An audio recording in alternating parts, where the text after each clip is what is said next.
Hi friends, today video ద్వాదశ జ్యోతిర్లింగాలకి ఒక్కచోటే ఒక్కసారే మన చేతులతో అభిషేకం చేసుకోవచ్చా? ఈ వీడియో ఎక్కడ స్కిప్ చేయకుండా చూడండి, పూర్తిగా అర్థమవుతుంది. ఈ గుడి నందివెలుగు నుంచి లోపలికి 3 కిలోమీటర్ల దూరంలో ఉంటుందండి.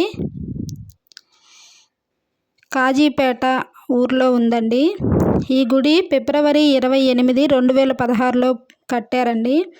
10 సంవత్సరాలు అయింది ఈ గుడి కట్టి. లోపలికి రాగానే ధ్వజస్తంభం ఉంది. ఎదురుగానే కొబ్బరికాయలు కొట్టుకోవచ్చు. మన ఎడం చేతి వైపు నవగ్రహాలు ఉంటాయండి.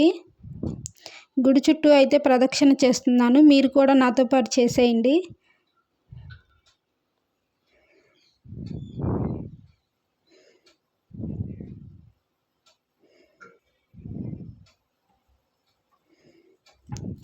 గుడి పైన శివలింగం చుట్టూ 4 ముఖాలతో శివుడు ఉంటాడండి. మీరు కూడా చూడండి, చూపిస్తాను.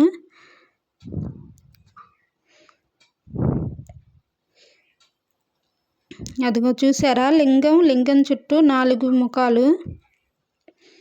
ఇక్కడ ఆంజనేయ స్వామి విగ్రహం కూడా ఉందండి, చిన్నది. మనకు కావాలంటే సింధూరం తెచ్చుకొని రాసుకోవచ్చు. నాగేంద్ర స్వామి పడగలు కూడా ఉన్నాయండి. పాలాభిషేకం చేసుకోవచ్చు, పసుపు రాసి కుంకాలు పెట్టుకోవచ్చు. నాగదోషాలు ఉన్న వాళ్ళు ఇక్కడ ఇలా చేసుకోవచ్చండి. పసుపు రాసి అలంకరణ చేశాము.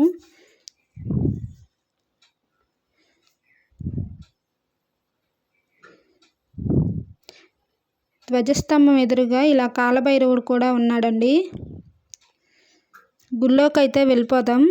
గుళ్ళోకి వెళ్ళంగానే గుమ్మం దగ్గర అటు ఇటు జై విజయులు ఉన్నారండి.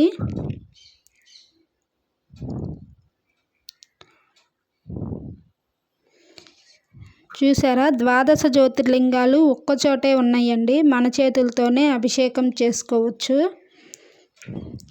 ద్వాదశ జ్యోతిర్లింగాల దగ్గర ఉన్న అమ్మవార్లు కూడా ఉన్నారండి పైన. నేను పైన చూపించిన శివలింగం ఇదేనండి, 4 ముఖాలతో ఉన్నది. ఇక్కడ సుబ్రహ్మణ్య స్వామి కూడా ఉన్నారండి.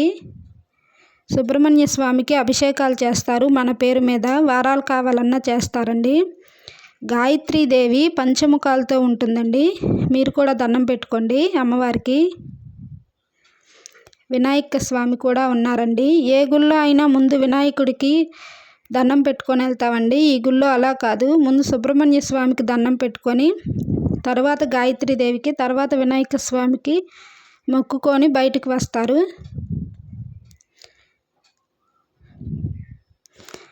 బయటికి రాగానే ఎదురుగా నంది ఉందండి.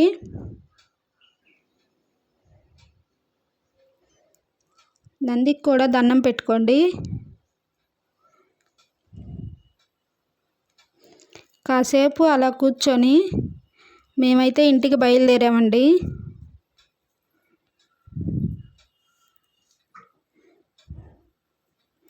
ప్లీజ్ సబ్స్క్రైబ్ చేయండి ఫ్రెండ్స్.